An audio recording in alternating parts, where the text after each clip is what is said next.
Welcome back to Sealed Deck Follies with me, your host, Whiskers Darnielle. So I actually already went through the cards in the time since you saw me last, and I started to build one deck, and then the camera fell off from underneath A Hidden Landscape Once a Week by Mark Sinker. So I have one deck idea, and I'm also, but as soon as I was done with it, I was like, well, there's a lot of good red cards that you didn't deal with, so let's talk about the Orzhov deck that I came up with. And one of my flaws as a player is, and I think I know other people who have this same problem, is like, I know that the first deck I built that worked was a black-white deck, so I'm drawn to that.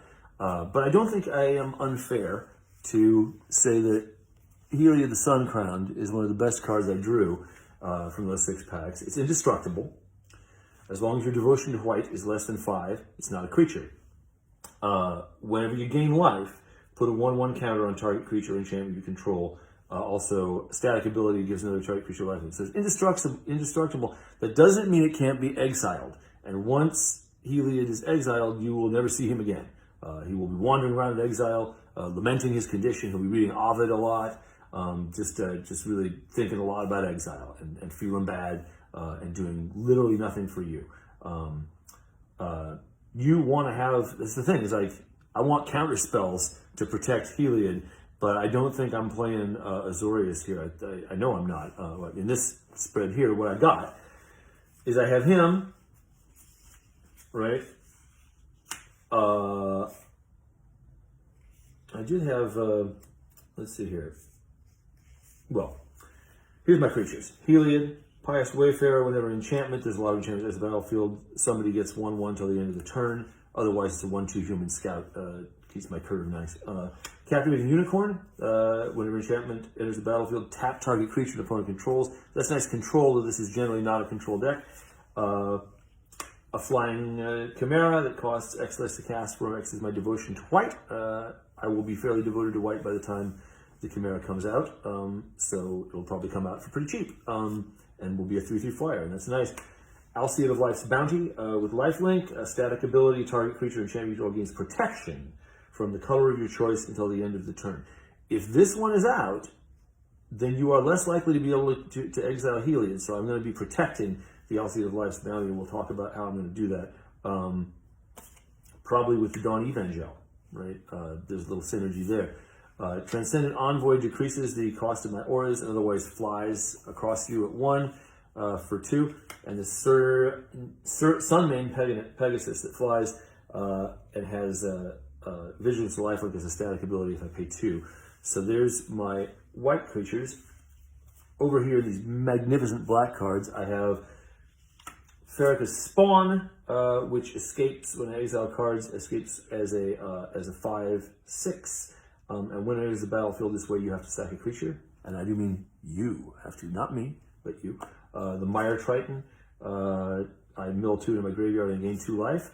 And again, whenever I gain life, I'm going to put a 1/1 counter on somebody. Temple Thief can't be blocked by a lot of creatures in this set. Woe Strider, sacrifice another creature, scry 1. Synergy here with Reverend Hoplite, who, when Reverend Hoplite comes out, is going to make a number of 1/1 white human creature tokens, depending on what my devotion to white is. And so, if I get to make a bunch of those, and I have the War Strider out, then I have a bunch of things I can sacrifice to gain more control over my deck by scrying. And then the Lampad of Death's Vigil, which also has a creature sack thing. This strikes me as a nice little synergistic triad here that I might want to use. So I like that. Then my other spells are Dreadful Apathy. You knew I was going to play it the second you heard me say it. Commanding Presence gives the creature first strike, +2/+2, and whenever that creature deals combat damage to a player, if you don't block it, and probably sacrifice one of your creatures at that point, then I'm going to create a 1/1 that can then be sacked for a scryer for whatever reason. For various other synergies I have there. Then, Ferricus Libation, target opponent sacrifices creature enchantment. It's removal, right? More removal, destroy target creature, probably for less than the 4 it's supposed to cost. Inevitable End. Enchanted creature has, at the beginning of your upkeep, sacrifice a creature. When I put that on you, you have to deal with that as quickly as you can. Final Death, exile target creature. Fruit of Tisris, target player loses 2 life, and it escapes by exiling cards from my graveyard. Escapes at least once. Good for 4 damage. Minions return, enchant a creature, and return it to the when it dies, but not when it gets exiled. So this does not protect my big dude. And then the Omen of the Dead. So that is the deck that I built in Orzhov. But I couldn't help noticing that there's a lot of good red cards. I mean, there's a number of other cards I wanted to play. There's Sweet Oblivion, which I'm very, very fond of. Good stuff in blue. But since we don't have infinite amounts of time when we're drafting, the other thing I wanted to look at, I would probably wind up in black-red. Look at that. Final Flare. Well, I did have a number of things in here that, it might be black-white, that involve sacrifice mechanics. 5 damage to target creature, but not player, just a creature, so this is a removal spell. Furious Rise, at the beginning of your end step, if you control a creature of 4 or greater, exile the top card of your library. That is a good card. I don't know how much it has to do with the deck we're trying to build. Enchantment Aura, when Erosive's Blessing enters the battlefield, 4 damage to target creature or planeswalker, and it's +1/+1, not bad. Impending Doom, enchant a creature for +3/+3, and attacks each combat. If able, when it dies, it does 3 damage to the controller, and that's good. Omen of the Forge, 2 damage to any target. It's a nice little one-time shock. Any target, that's really great. Then you sack it to scry. Aspect of Mana Core, Rapid Flames. Mana Core gives first strike and a +2. Rapid Flames does 1. The Rage Hound is nice.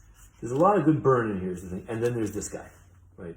And that's the guy who, when you sack a permanent, put a 1/1 counter on him, he's going to get bigger. There's a fair number of things that can make him bigger. So the second deck that I'm seeing in here is is a way of making sure that I don't sell that guy short, or Anax, right? Which is pretty nice. Gives me a bunch of people to sacrifice. And who else was there? More 1/1 creature tokens. The Arena Trickster, who I like. And the big old Tectonic Giant. Well, he's not big enough for my tastes. But for a second deck here, if I wanted to play with that, where was it? Well, black-red, sacrifice another creature, scry 1, that's all it does. But the Lambent of Death's Vigil, who's a common, every time I sacrifice anything, lose 1 and gain 1. I need to go in 3 colors to make this red one work, because then I have, where was it? Whenever a creature dies, right? Yeah, I don't know if I have enough, are we joining the Boros Legion? Is that actually what's happening here? Let's see if that's what's happening. Create soldier tokens. Whenever a creature dies, if an aura was attached to it, graveyard return. I don't know. I think I'm standing by the Orzhov deck, guys. Life gain stuff. Yeah, the life gain synergy with Heliod, and where was it? Wasn't there a life gain friend in here somewhere? I don't know. I stand by the Orzhov deck. I think there's a good deck to be made in red-white here, but we're playing Orzhov this time around, and that's what I've done. Feel free, seasoned players, to let me know in the comments what I did wrong. I'm certain I did many, many things wrong. There are also, I think the tour dates go on sale today, so that will be addressed probably in the video description. So you'll want to look down there for that. I personally am not here to talk about tour dates, but I'm here to talk about Magic: The Gathering, a card game I like to play. I lose that rather a lot, but I'm getting better. Thanks for joining me. I'll do this next set again, probably, if y'all enjoyed it. Right on. Thank you so much. Bye.